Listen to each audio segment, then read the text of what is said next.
Hi, welcome to the next video. So we're going to continue. So 6.7 is on Chebyshev's inequality.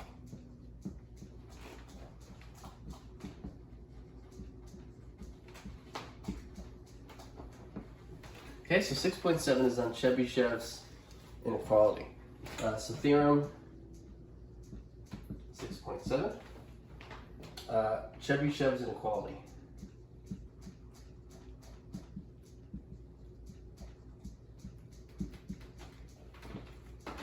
Okay, so let x be a random variable.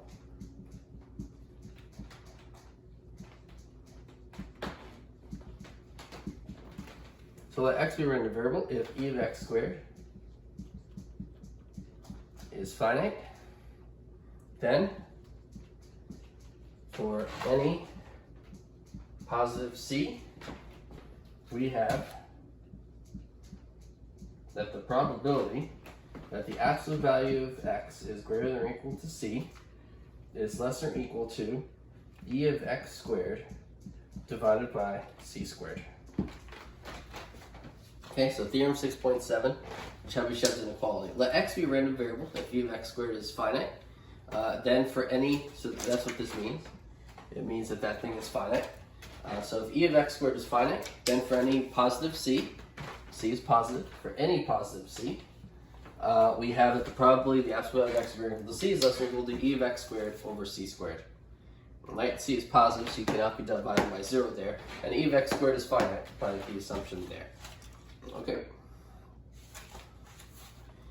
Okay, so a corollary, corollary to that theorem.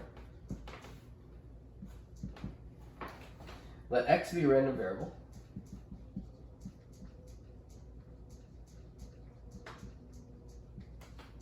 So let capital X be a random variable with finite mean mu.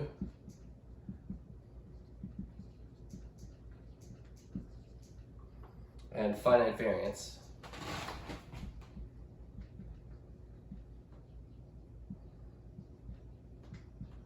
And finite variance sigma squared. For constants c positive and k positive,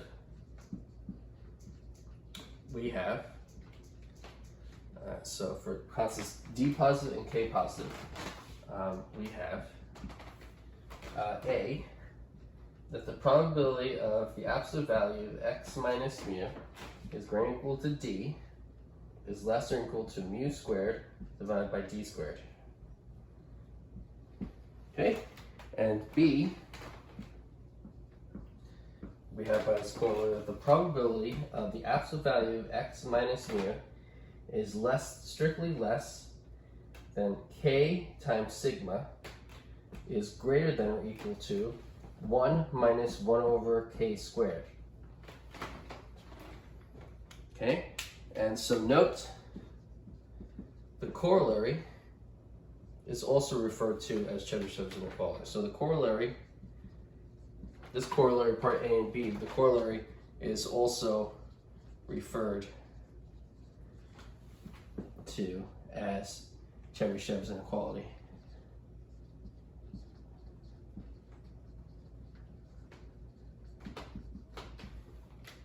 Okay, so I got everything on one board here for you. So 6.7 is Chebyshev's inequality, and it's theorem 6.7 in this book we're using online. And so that's the statement I mentioned already. And as a corollary, let x be a random variable with finite mean mu and finite variance sigma squared. So you have a random variable x with finite mean mu, finite variance sigma squared. And for constants d positive and k positive, we have this inequality and that inequality. Okay? The probability that the absolute value of x minus mu is greater than or equal to d, that probability is less than or equal to sigma squared over d squared. Okay? And B, the probability that the absolute value of x minus mu is strictly less than k times sigma is greater than or equal to 1 minus 1 over k squared. And so that's the corollary of Chebyshev's inequality, and this corollary is sometimes referred to as Chebyshev's, is also referred to as Chebyshev's inequality. Okay, so we're going to be using Chebyshev's inequality and its corollary to answer some questions, okay? And so you'll have a homework question on that also, okay? Let's keep going. So I've had it on the board for a moment. Actually, I'll leave it on the board for one more moment. If you want to write something down. Okay, some of this down. Okay, good. Keep going.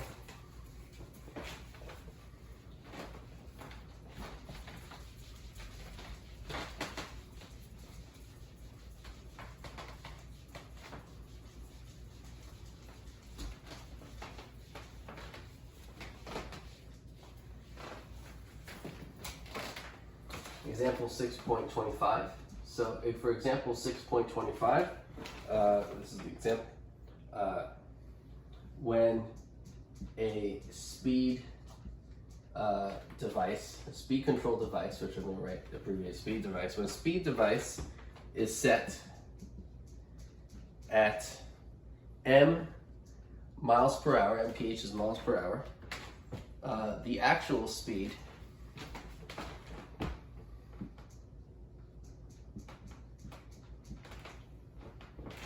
in miles per hour of a car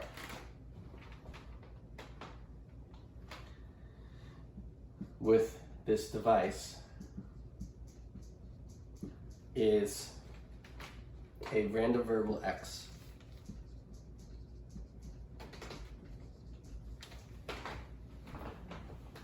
Capital X with mean mu equals m. And standard deviation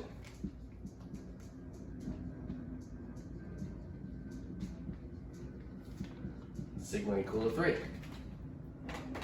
If the device is set at 45 miles per hour, mph, 45 miles per hour, with a 50 mile per hour speed limit,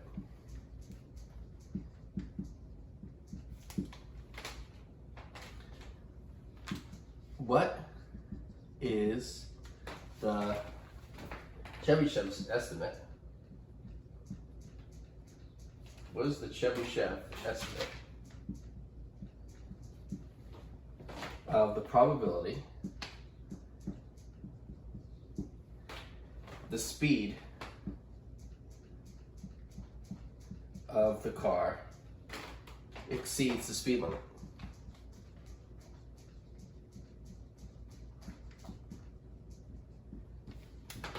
Okay, so I wrote that all down, and so let me read it from the top. So example 6.25. When a speed device is set at m miles per hour, the actual speed in miles per hour of a car with this device is a random variable x with mean mu equals m and standard deviation sigma equals 3. If the device is set at 45 miles per hour with a 50 mile per hour speed limit, what is the Chebyshev estimate of the probability the speed of the car will exceed the speed limit?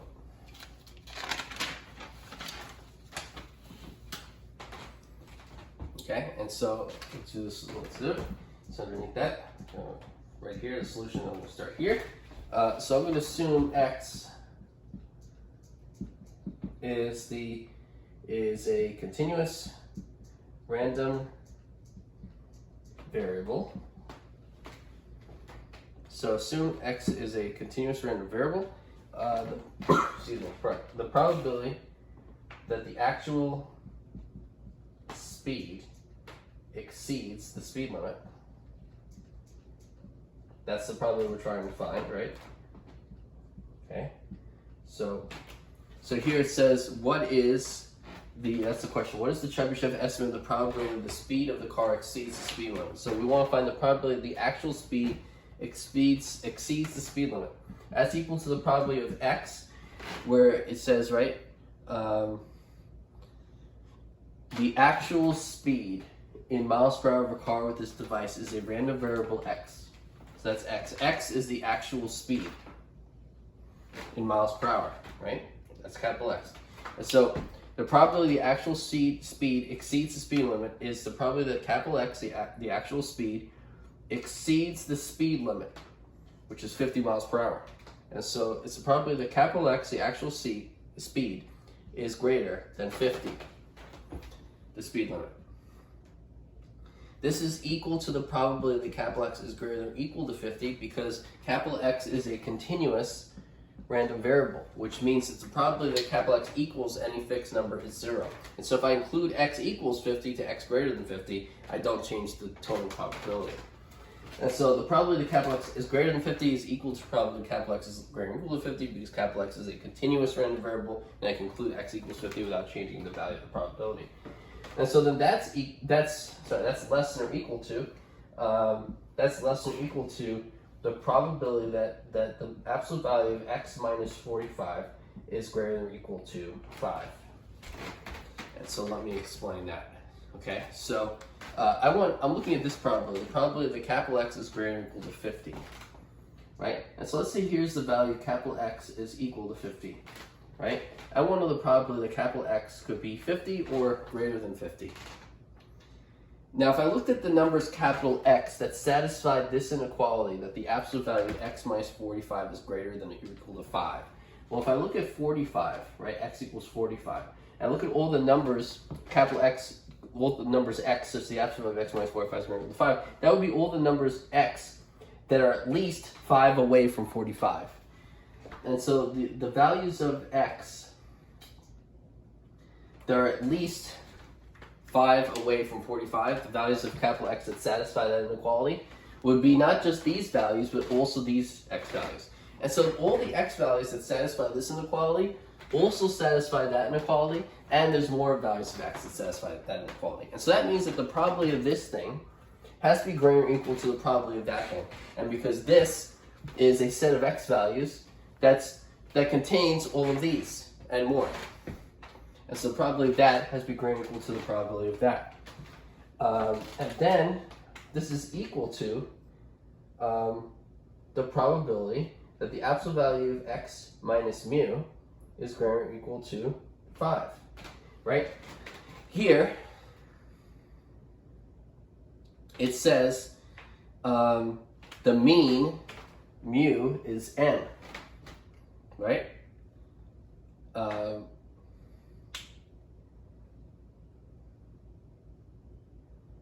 Right? The speed device is set at m miles per hour.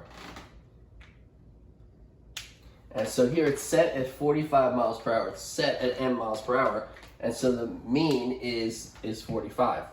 So mu here is 45 in this instance. Okay? And so the probability of the absolute value of X minus 45 is greater or equal to 5 is the probability of the absolute value of X minus mu greater or equal to 5. And so by Chebyshev's inequality, which is technically, from this lesson, the corollary. This is the corollary. Okay, this is less than or equal to sigma squared over 5 squared, right? Corollary where D is 5, which is positive. Okay, and that's part A of the corollary.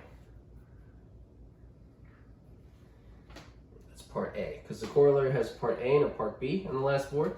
And so this is part A of the corollary of Chebyshev's inequality, where the little d in the formula is 5, because this is 5 here. And so there's a 5 there. Now, and so sigma squared, well, what's sigma? Sigma is 3. And so sigma squared is 3 squared, and then divided by still 5 squared. That's 9 over 25. And so 9 over 25 is 0.36, because 9 over 25 is 36 over 100. 36 over 100 is 0.36. So that means that what we found was that the probability that the actual speed exceeds the speed limit is less than or equal to, or at most, 0.36. And so we use Chebyshev's inequality, or corollary A of Chebyshev's inequality. We use that to estimate the probability of that the speed of the car exceeds the speed limit. We estimated it by finding we found the maximum, the most that probability could be. We said the probability the actual speed exceeds the speed limit is at most less than or equal to 0.36. And so we can say that 0.36 is an estimate of the probability that the actual speed exceeds the speed limit. Okay? It has to be either at least 0 or at most 0.36. So 0.36 is an estimation. Okay, and so that's everything for 6.7 Chebyshev's inequality. Okay, for the lesson. Okay, so let's keep going.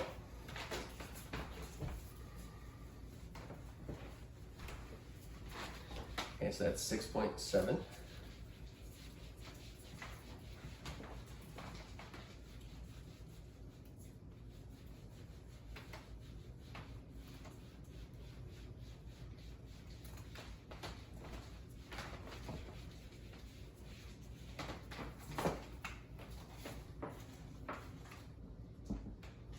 .8, the means and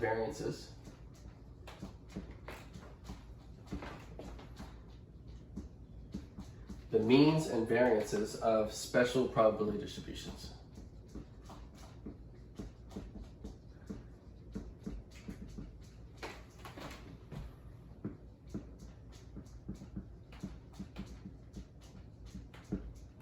So the means and variances of special probability distributions.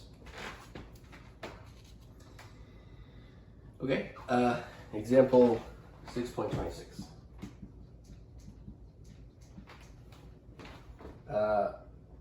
Okay, so for this example, the probability a person is infected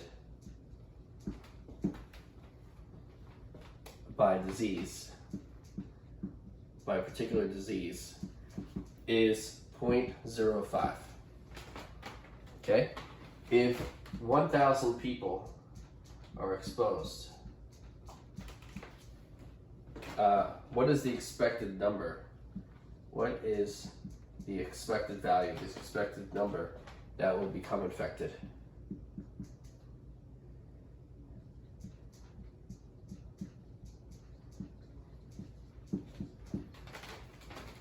Okay, so the probability that a person is infected by a certain disease is 0.05.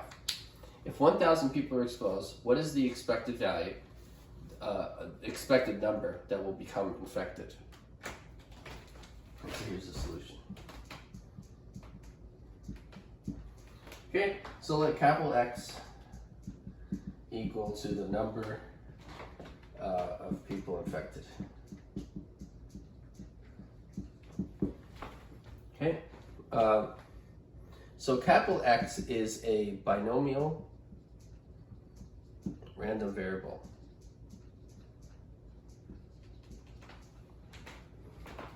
with a probability equal to 0.05 and n equal to 1,000. 1,000 people. So, right, because each success could be measured by, you can think of it as success as getting the disease and a failure to not get the disease.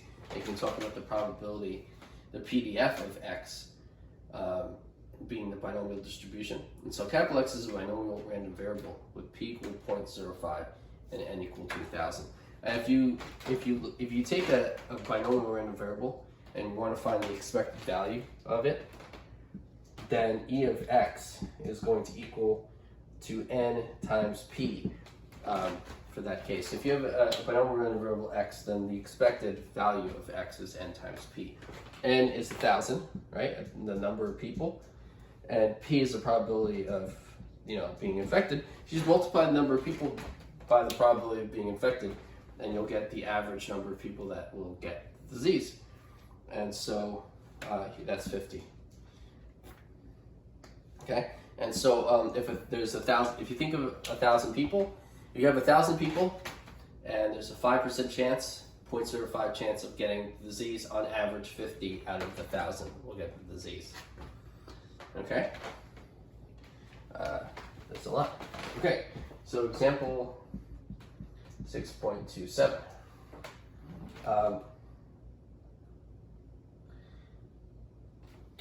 If the distribution, so we're going to go from talking about disease to talking about cookies.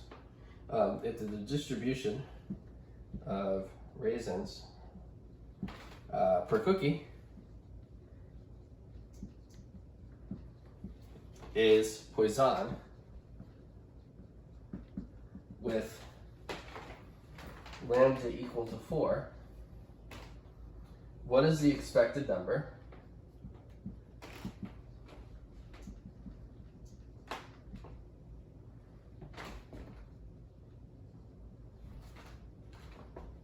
of raisins per cookie?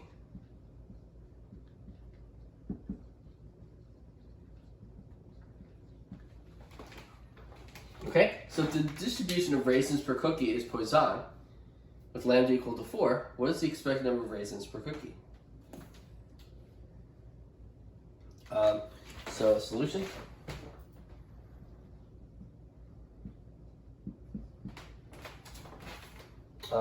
Let capital X equal the number of raisins per cookie.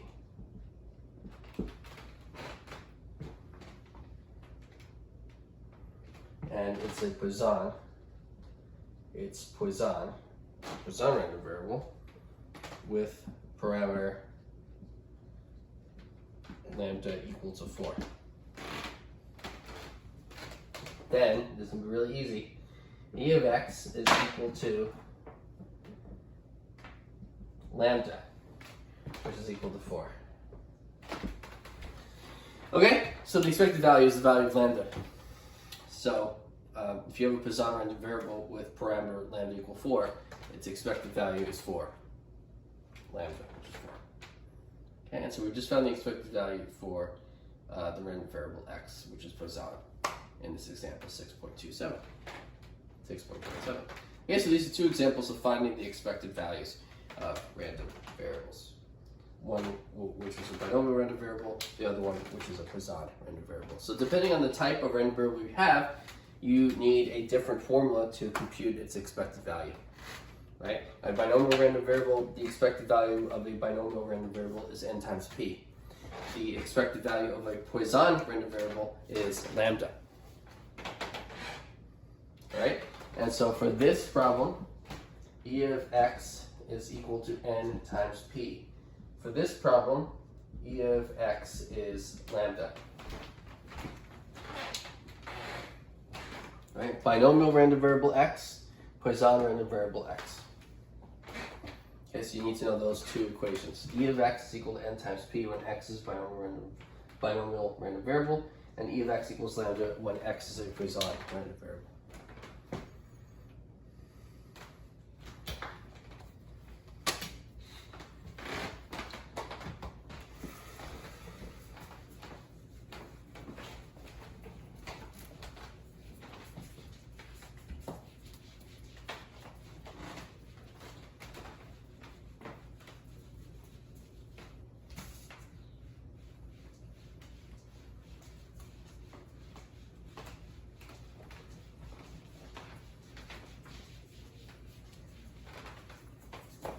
Okay, so the next example is 6.28. Here's another example of finding the expected value of a random variable. Example 6.28. If capital X is the amount of soda in ounces per cup, dispensed by a machine,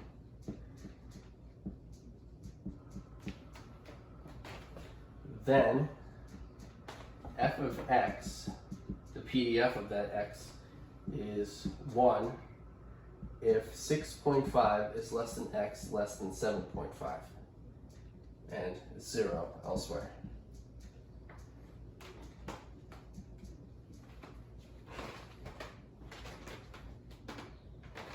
Okay, so if capital X is the amount of soda in ounces per cup dispensed by a machine, then the PDF of x, f of x, is equal to 1 if x is in that range of values and 0 elsewhere.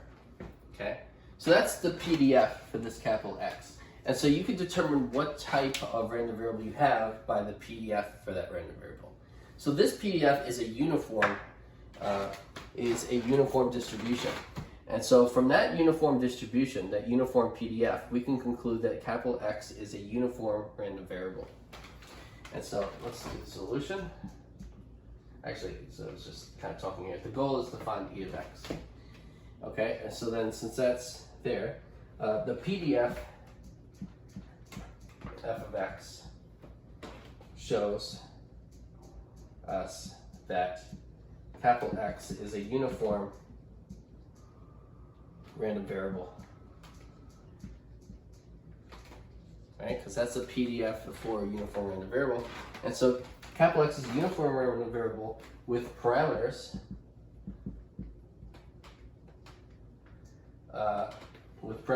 lambda equals 6.5 and beta equals 7.5. Right? If you have a PDF for a uniform random variable f of x, the general form of it is f of x is equal to 1 if alpha is less than x less than beta. Because alpha comma beta is an interval, right? That's where f of x is non-zero, is 1. And if x there and 0 elsewhere. Okay, so that's the PDF for a uniform random variable with parameters alpha and beta. So here we see that this is alpha and that's beta. So alpha is 6.5 and beta is 7.5. Okay? Therefore, e of x, the formula for e of x here, the formula for the expected value of a uniform random variable with parameters alpha and beta, is that e of x is alpha plus beta divided by 2. So that's equal to 6.5 plus 7.5 divided by 2. That's 14 over 2, which is 7. Okay, so the expected value of this capital X is 7. Okay, and the formula that I just wrote, the formula that I just mentioned, the formula is that if capital X is uniform random variable, continuous uniform random variable, e of x is equal to, with parameters alpha and beta, e of x is alpha plus beta divided by 2. That's the formula. Okay? So if capital X is a continuous uniform random variable with parameters alpha and beta, capital E of x is equal to alpha plus beta over 2. That's the formula. E of x is alpha plus beta over 2. Remember, this is only for capital X, it's a continuous uniform random variable. So that box there is what you need to know. And using that, you get that the expected value is 7, that formula. Okay, right? And how did we know again that it was a continuous uniform random variable? From the PDF that was given to us. This PDF is of this form, and a PDF of this form, a PDF that looks like this, that you can, if you can take that PDF and express it in this way for some values of alpha and beta, then you have a uniform random variable with parameters alpha and beta. In this case, alpha is 6.5 and beta is 7.5. Okay, so that's example 6.28. And we got our final answer. The expected value is 7. Okay, let's go to the next example.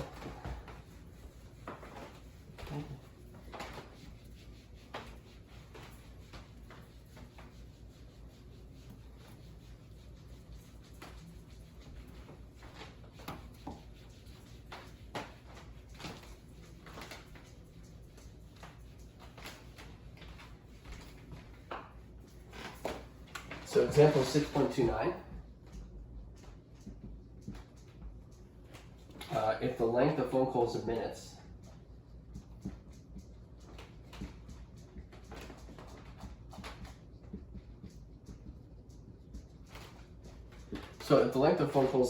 arriving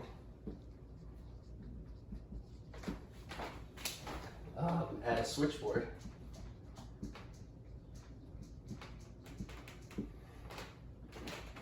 is a random variable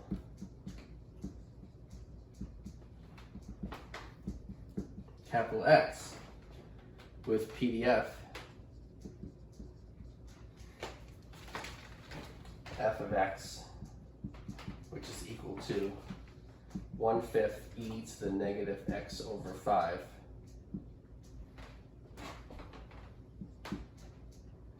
if x is positive, and 0 if x is less than or equal to 0.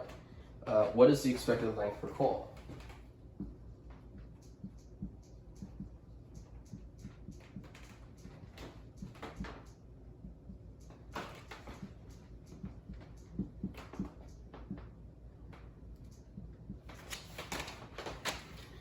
Okay, so if the length of phone calls in minutes arriving at a switchboard is a random variable capital X with PDF, f of x is equal to 1/5 e to the negative x over 5 if x is positive 0 if x is less or equal to 0. What is the expected length of the call? So solution, this example, we need to find the expected value of a random variable x with a PDF like this. And so this PDF, what this tells us, is that we have an exponential random variable. Okay, so the PDF given to us means that capital X is an exponential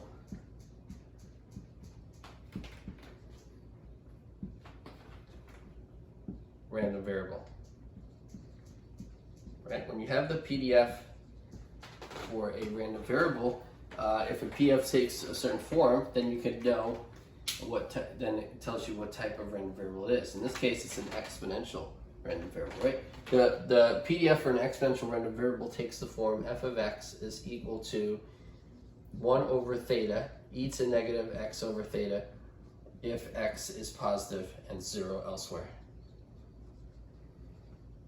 That's the general form for the PDF for an exponential random variable with parameter theta. Okay, so the PDF given just means that capital X is an exponential random variable with parameter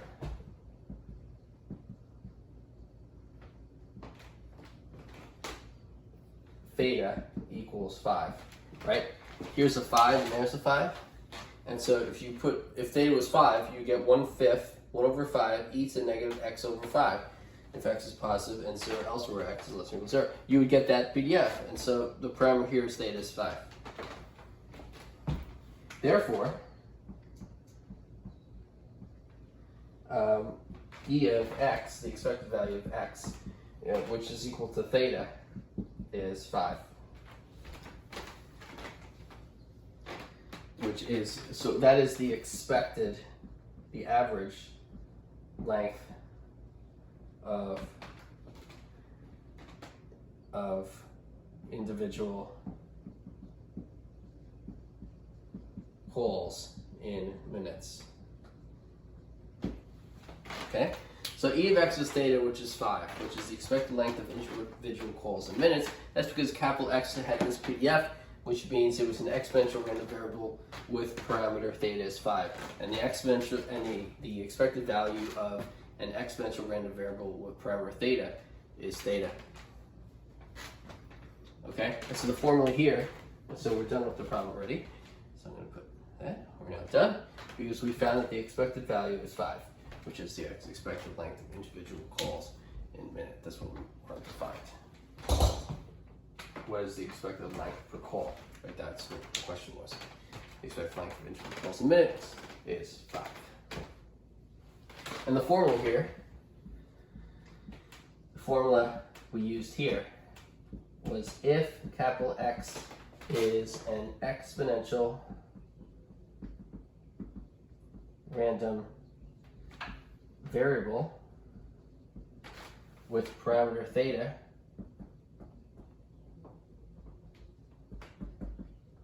then the expected value of x is equal to theta.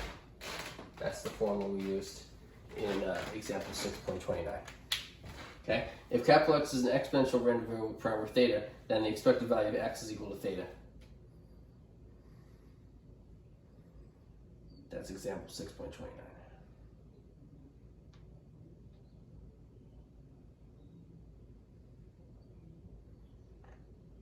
Okay, so it makes sense. And so, okay, so in all these, in these last 3 examples, we found the expected value of a random variable. We first need to find what type of random variable it was, and then we can use the formula to find what the expected value was. Okay, so you need to know the general form of the PDF of a random variable, right? That's the general form of of the PDF for an exponential random variable. And I showed you one for uniform random variable. And I showed you the, so you had that one also.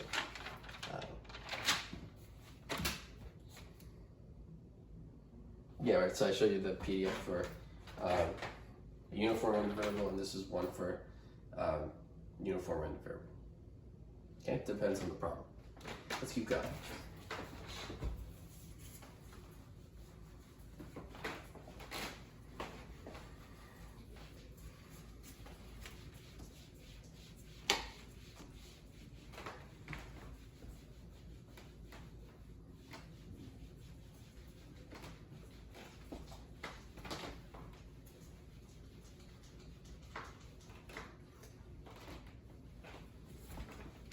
So 6.9.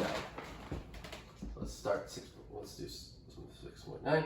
Standardized random variables.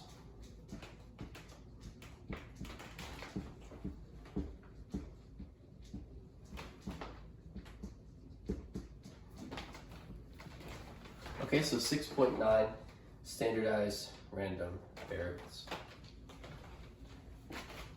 Okay, so 6.9.1 is on related theorems.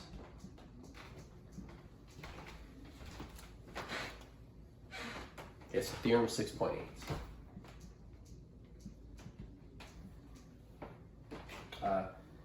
Let capital X be equal to a random variable with mean mu and standard deviation, which I'm going to write SD for standard deviation, sigma. If capital Y is equal to X minus mu over sigma, then E of Y is 0, and the variance of Y is 1.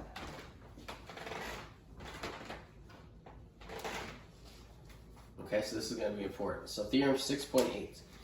Let capital X be a random variable with mean mu and standard deviation sigma.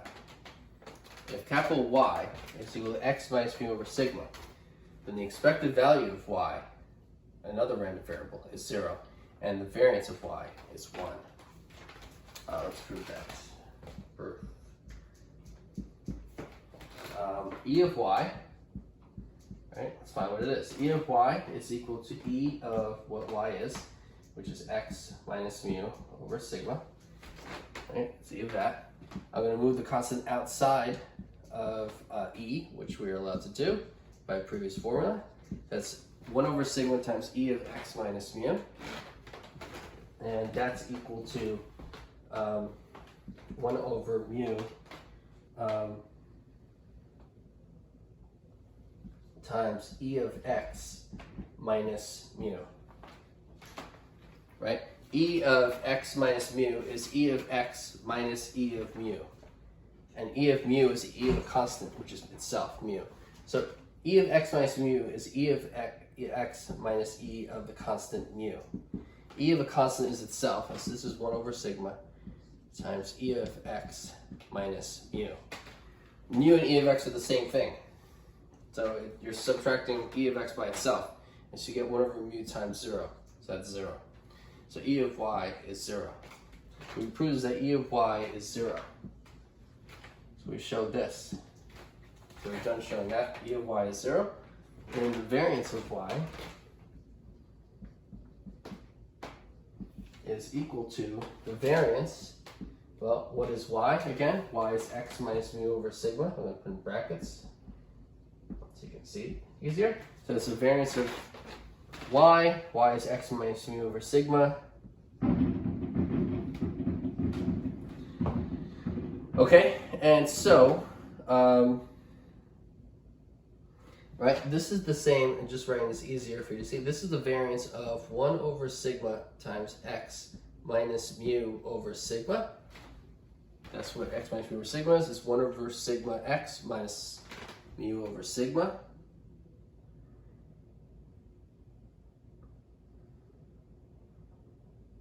Okay.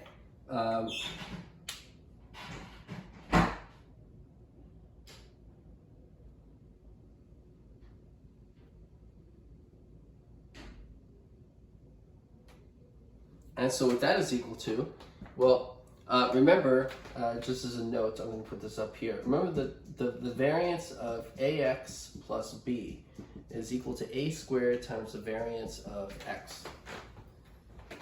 Right? The coefficient next to x inside the parentheses here, you square it, and then it's times the variance of x. And so here, what are we multiplying x by? 1 over sigma. That's the a here. So we're going to square that, and we're going to get 1 over sigma squared. That's the square of 1 over sigma. It's going to be times the variance of x.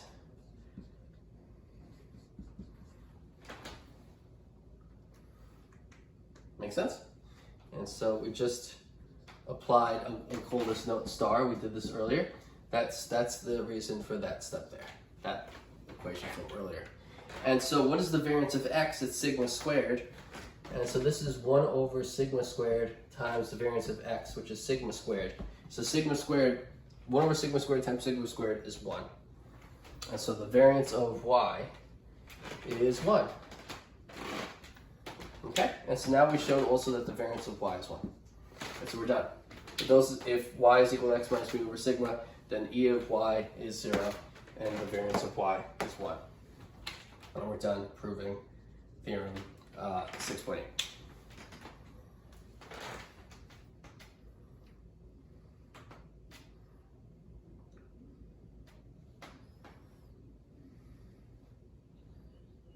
Okay, so I'll leave this up for a moment so you can write things down if you need to.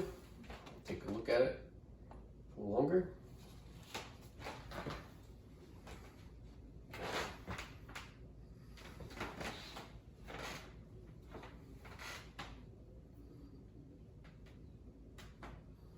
Okay.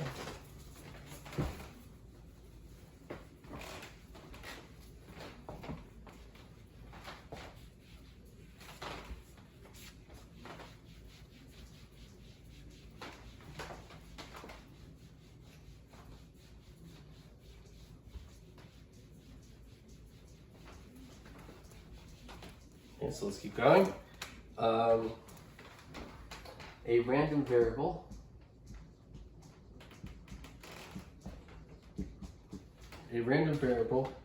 with mean equal to 0 and variance equal to 1 is in standard form.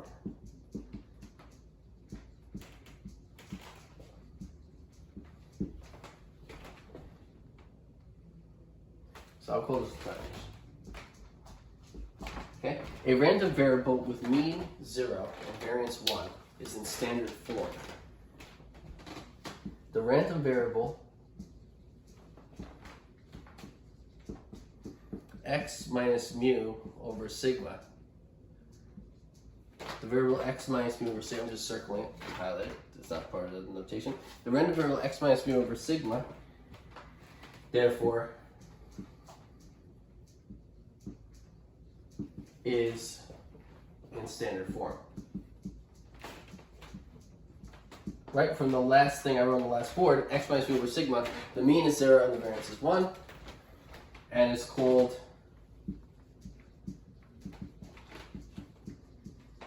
the standardized random variable.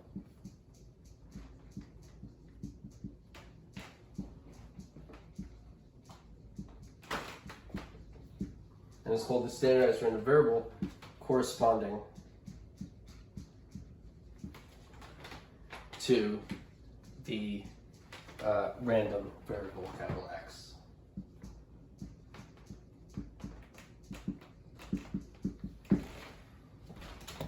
Okay.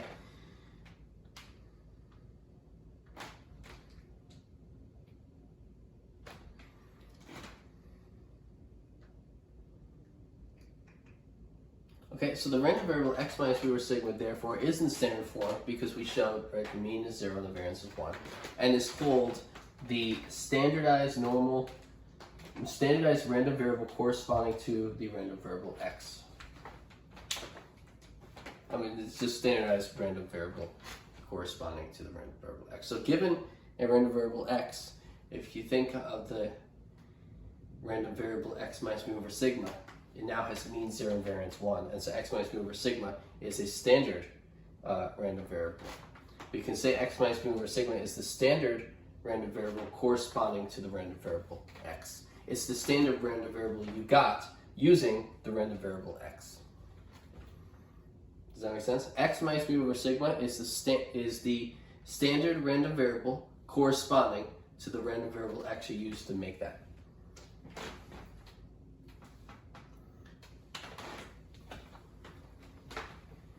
Okay. Note. The standardized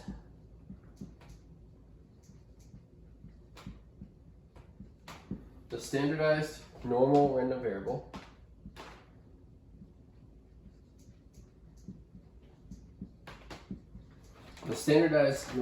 variable is called a standard normal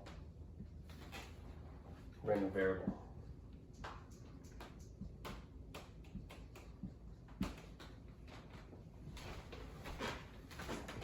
Okay, so the standardized normal random variable is called a standard normal random variable.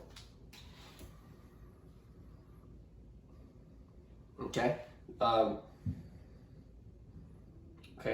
And so actually there's a theorem next, and actually I write the theorem underneath this. So this all makes sense hopefully together, right? So what happens is you have a normal random variable, and then let's say the normal random variable is x, and if you do x minus mu over sigma, you now have the standardized normal random variable corresponding to your original normal random variable x. That standardized normal random variable x minus mu over sigma has mean 0, variance 1. You can call it the standard normal, a standard normal random variable. X minus mu over sigma, where x is a normal random variable. It's a standard normal random variable. It's the standardized normal random variable corresponding to a normal random variable x. Okay, so this is theorem 6.9. Let capital X be equal to a random variable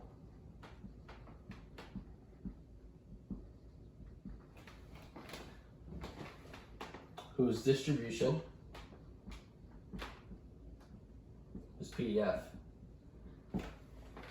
is normal. Distribution is another word for the PDF function. Whose distribution is normal with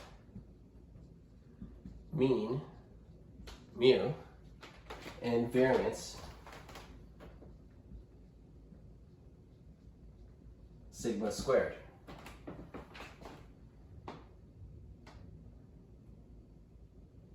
Let z equal x minus mu over sigma. Then z is standard normal.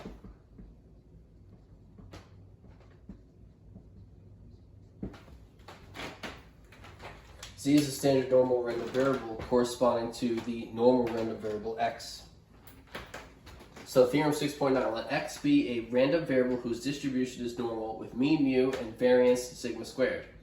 So it's a random variable whose distribution is normal. That means that x is a normal random variable, right? Then z equals x minus mu over sigma. Z is now a random variable that we got using this x, which is a normal random variable. But right, when you do x minus mu over sigma, we showed that it has mean 0 and variance 1. That means it's now, in addition to what it was, it's also standard. And so now, before it was just x was a normal random variable, z is a standard normal random variable. So the conclusion is z is a standard normal random variable. And it's the one corresponding to the x, the normal random variable x given to us. So that's theorem 6.9. Theorem 6.9 means you can take an x, which is a normal random variable, and define a z, which is equal to x minus mu over sigma, and that z is a standard normal random variable. It's a normal random variable with mean 0 and variance 1. Okay, that's theorem 6.9.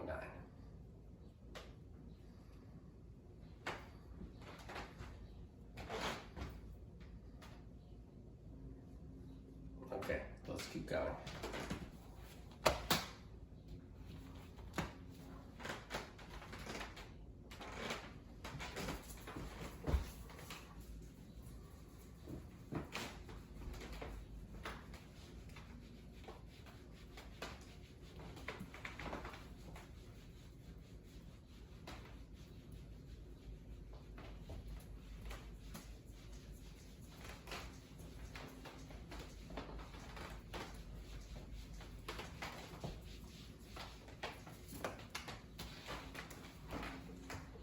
So 6.9.2, computing probabilities.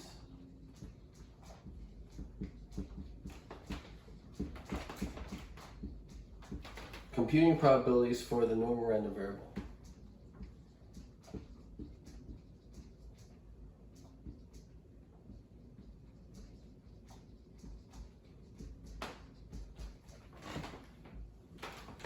Okay, so computing probabilities for the normal random variable.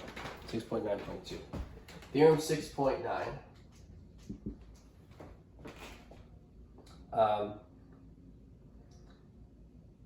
The last theorem on the board, right? That z is a standard normal. Z equals x minus mu over sigma is a standard normal random variable. That theorem 6.9 allows us to use the table of values of the probability that 0 is less than z, less than some little z,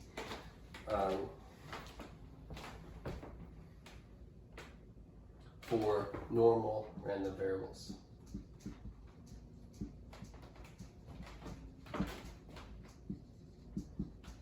Okay, this z here in the table, that z is a standard normal random variable. Okay, so the table I provide to you is the table of values of the probability that your standard normal random variable is at least between 0 and some value little z. Little z is a number. It's a number. Okay, that's your standard normal random variable. That's 0. So the probability that your standard normal random variable is greater than 0 and less than a number called little z. Little z isn't going to do capital. Little z is just a number that we're thinking of for capital Z. Little z is a number. Okay? It's not a random variable. It's just a number. So that last theorem allows us to use the table of values for this for normal random variables. If we have a normal random variable x, right, we can take that normal random variable x, and corresponding to that is a standard normal random variable x minus mu over sigma, which we can call z. And so given a normal random variable x, we can think of a standard normal random variable z, which is equal to x minus mu over sigma. And then we can find the probabilities that that corresponding z is between the appropriate interval. And then from the table, the value of that will be the probability that of this that we wanted in the beginning. Okay, so we're going to use this idea to compute probabilities for a normal random variable.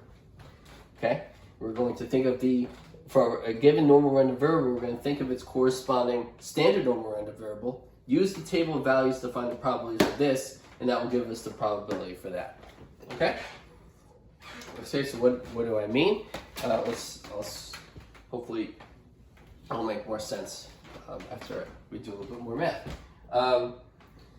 So let x equal be a normal random variable with mean mu and variance sigma squared.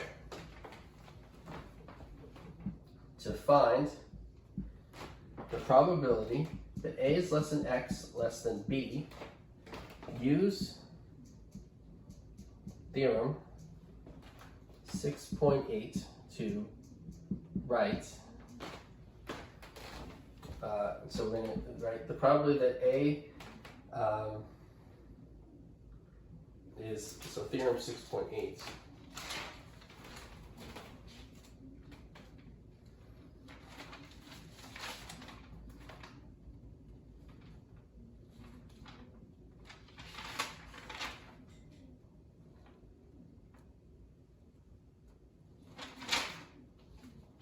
So theorem 6.8 is the thing that tells us that if you let y equal to x minus mu over sigma, then that implies that e of y is 0 and the variance of y is 1.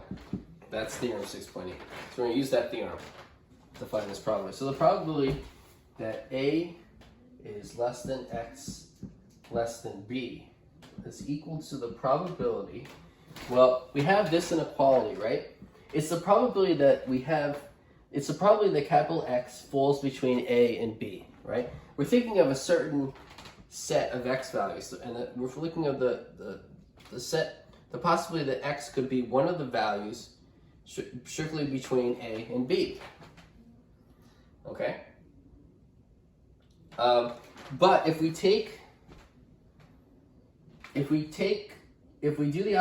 subtract sigma on all three sides, including the middle, a minus mu less than x minus mu less than b minus mu, the x's that satisfy that are the same as those x's. So the probability of x being here is the same as as x being here. It's the same set of x values. You still have these. Okay? And then if you divide everything by sigma, you're still talking about the same x's. And so the x's between a and b are the same x's, such that a minus mu over sigma is less than x minus mu over sigma less than b minus mu over sigma. These are the same x's as those, and so the probability of this is the same as the probability of that. Okay? This, we're going to call z. So we're going to call that z. Okay? So we call capital Z equals to, we set z equal to x minus mu over sigma. Okay, so now that's z. So this equals to the probability that a minus mu over sigma is strictly less than z, strictly less than b minus mu over sigma. Okay, that's z. Z is that. So by substitution, we say the probability of that is equal to the probability of that. So this is by substitution. Substituting this for that.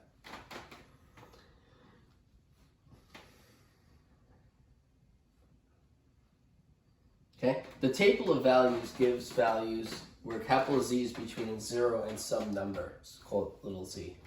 And so you can use that, values of those, to find the value of this, right?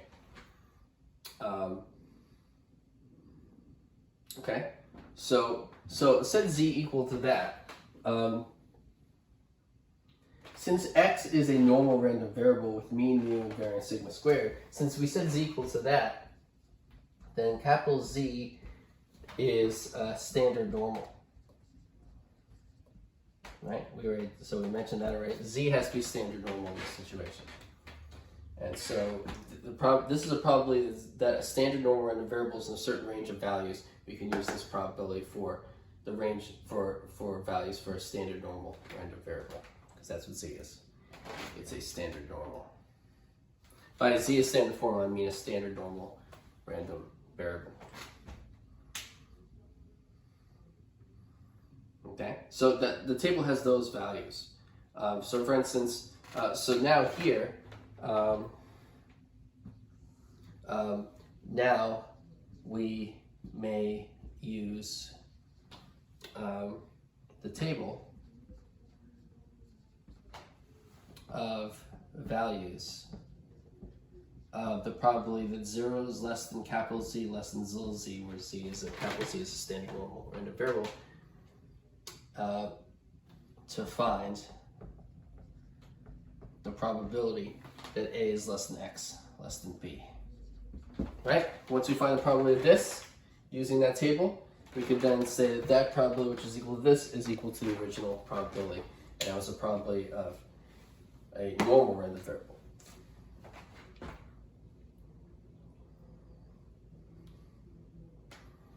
Okay.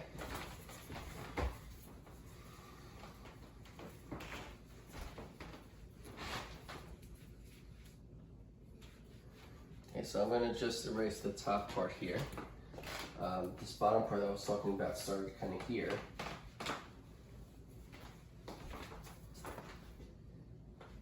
Well, my explanation started here. And so I'm just going to point out, if you have this, right, the probability that A minus mu over sigma is less than Z, less than B minus mu over sigma, right? You might be wondering, how do I use the table of values of, like the table of values of probabilities that 0 is less than Z, less than little z, where this is standard normal. A standard normal random variable, and that's a number, right? It's a table of values to tell you the probability that standard random variable is between 0 and some number little z. How do I use that table of values to find that then? Well, this is equal to the probability that Z is less than B minus mu over sigma, minus the probability that Z is less than or equal to A minus mu over sigma. Okay? And so depending on the values of B minus mu over sigma and A minus mu over sigma, you would, let's say, find this probability using the table and this probability using this. So you'd simplify this further. And so depending on whether this fraction was positive or negative, this number is either positive or negative, and this number is either positive or negative. And so you'd have to finagle this. And so you would relate this probability with other probabilities when you use this table, or like this one with other probabilities where you'd also use this table.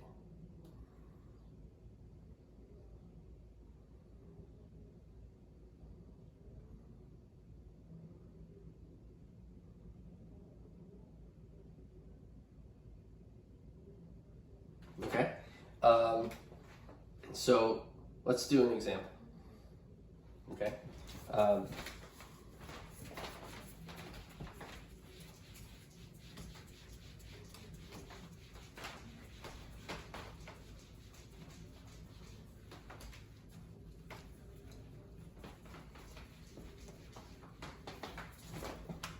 Okay, so example 6.13. 6.31. Okay, let capital X be normal with mean equal to 1 and variance equal to 4. Find the probability that 2 is less than X less than 3. Okay, so we're going to use this method to find this probability. So that was a continuation of earlier. So I'm going to erase this top part. Just start with a clean slate. So from the beginning here. Okay. So solution. The probability that 2 is less than X less than 3. We have a normal random variable here. X is normal. Okay? So this is equal to the probability that X is less than 3 minus the probability that X is less or equal to, oh, no, sorry. Okay, so this is equal to the probability that 2 minus mu over sigma is less than X minus mu over sigma, which is less than 3 minus mu over sigma. Okay, so from before, you just subtract everything by mu and then divide by sigma, and the probability stays the same.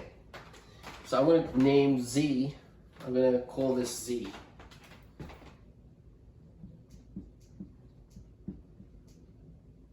So I'm going to call X minus mu over sigma, I'm going to set, put it this way, I'm going to set Z equal to X minus mu over sigma. So this is going to equal to the probability that 2 minus mu, the mean is 1, right? That means mu, which is the mean, is 1. The variance is 4. That means sigma squared is 4. Okay? So 2 minus mu is 2 minus 1 over sigma. Well, if sigma squared is 4, that means sigma is 2. Right? So it's 2 minus 1 over 2. Less than z. I set z equal to that. So z is that. So I'm going to substitute x minus mu over sigma for z. Just like I substitute mu for 1 and sigma for 2. And this is less than 3 minus mu, which is 1, over sigma, which is 2. And so this is equal to the probability that of 2 minus 1 over 2, which is 1/2, is less than z, less than 3 minus 1 over 2, which is 1. Okay? And so this is equal to the probability that z is less than 1 minus the probability that z is less than or equal to 1/2.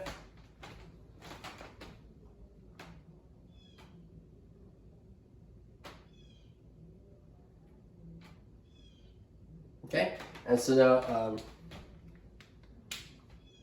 this is equal to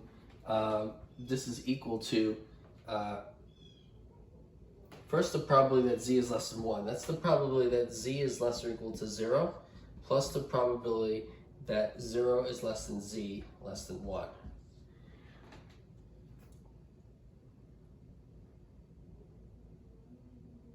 That's that's minus the probability z less or equal to 1/2. That's 1 minus the probability of z being greater than 1/2. Oh no, z less or equal to 1/2, sorry. Z less or equal to 1/2, that means that it's the probability that z is less or equal to 0, plus the probability of 0 less than z less than 1/2. And I can get rid of the equal sign there, just to less than 1/2. Okay, so what I'm going to do is say that thing, this minus this is equal to, I'm going to now go in this direction, okay? That is 0.5 plus, now this thing I'm going to fill in, I'm going to put that probability here. This will be minus that probability, which is 0.5, plus this probability, which I'm going to put here.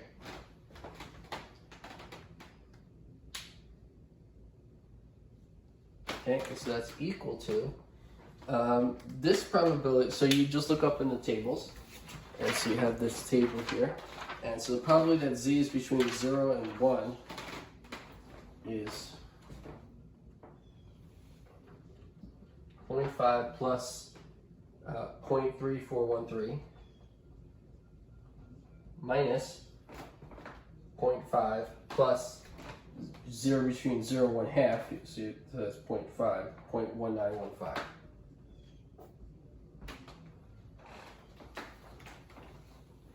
Okay, and so then that's equal to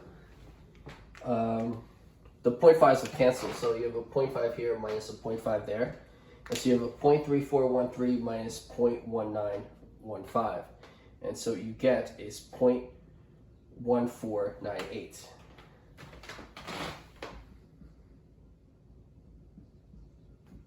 Okay? So 0.3413 minus 0.1915 is equal to 0.1498. And so the probability that 2 is less than x less than 3 is equal to 0.14198. And we're done computing, finding the probability that 2 is less than x less than 3. Okay? So I'll see you next time.